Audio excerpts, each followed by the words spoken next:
Remember when Caddx was like, yo, check out our new cheap digital system. It's amazing. And everyone freaked out like, yes, let's go have a look at it. But then we tried it out and it actually glitched all over the place and stuff like this happened. Well, we're losing it just here though. That's probably these patch antennas. So, where am I? And that brings us here to today where we're going to find out, is it actually any good? They've had a lot of updates. They're doing some really cool things. So we're going to put the latest firmware on here. And I have to say, the results were kind of impressive until this happened. What's the worst that could happen, right? Got my little Ascent Lite VTX right here. Everything is on the latest firmware. I'll put the little numbers at the bottom, but we're going to have to do this annoying part. So let's find this. And I'm going to plug these into my Sky Zones. Now we get ready to turn on the air conditioning fan because this is so loud. All right, we've got cables everywhere, but clear line of sight. Let's do some testing. I have had some issues before in the past, like sometimes when the screen would flicker grey. It was very, very early days when I was first testing Ascent, so I am kind of excited about this. We're going to start the DVR. What's the worst that could happen, right? Let's see if Ascent is actually fixed. We are armed.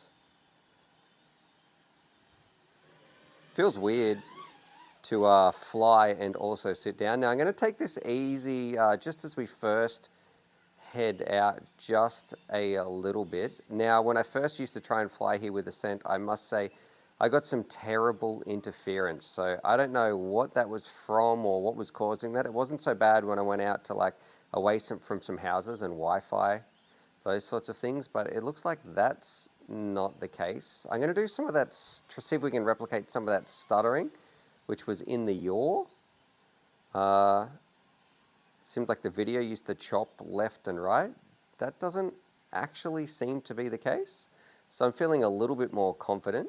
I do know how this craft flies, and I can feel the latency a little bit as well, which is, I'm not a particularly latency sensitive pilot. Let's go a little bit quicker. And we'll go up the back here, and we'll try and get some of those signals to really drop down. Now, we're through the entire house right now. So we're on the other side of this, like it's a double brick house. We're up here. Ooh, and it looks like we're also getting attacked by a bird somewhere here. Let's go for a little bit more of a range test as well.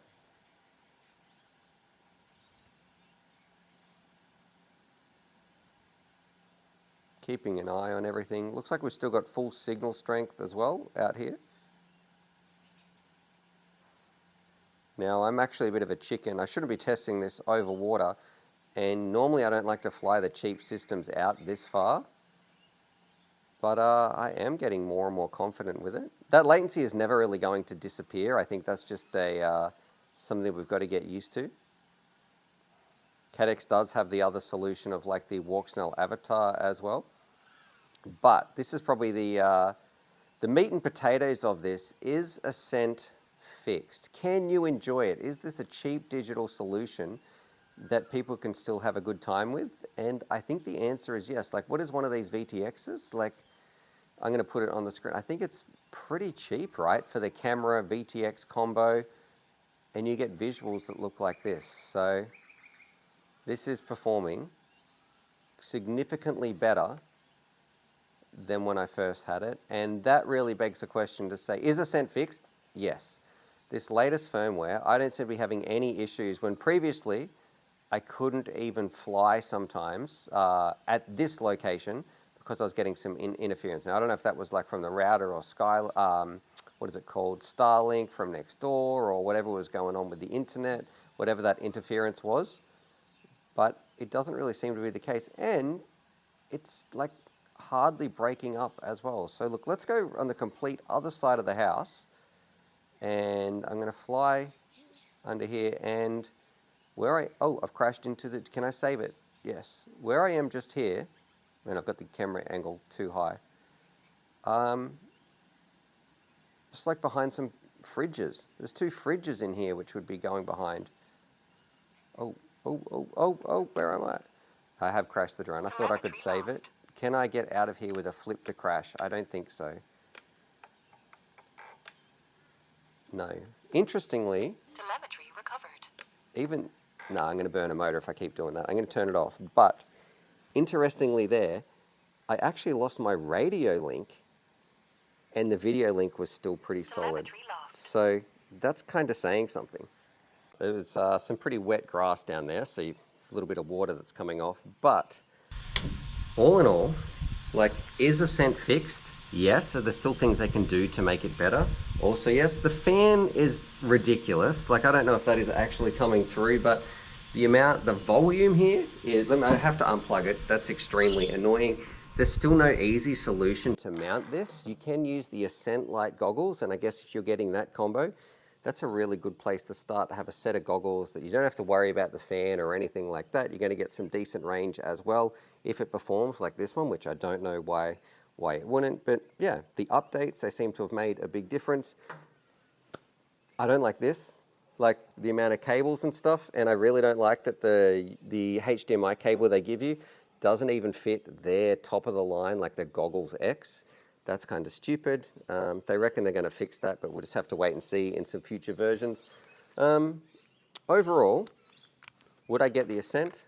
Yes. Would I get this VRX? You know what, to be honest, I would probably just get the Ascent light goggles, or whatever they are. Not the Goggles L, but the Ascent version, because they're a great goggle.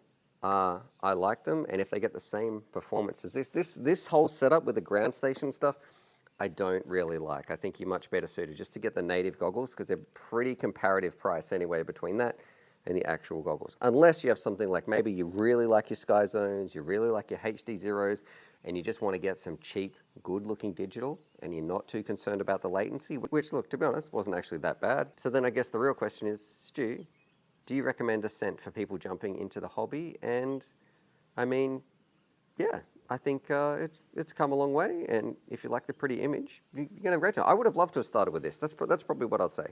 If you're going to get one of these, this is definitely worth mentioning, so I'm tacking this on at the end of the video. The actual updating tool for this is next level. It is better than DJI. So if you're one of the people who doesn't like firmwares and digital things, I kind of get frustrated with it. I'm like, mate, I just want to go and fly.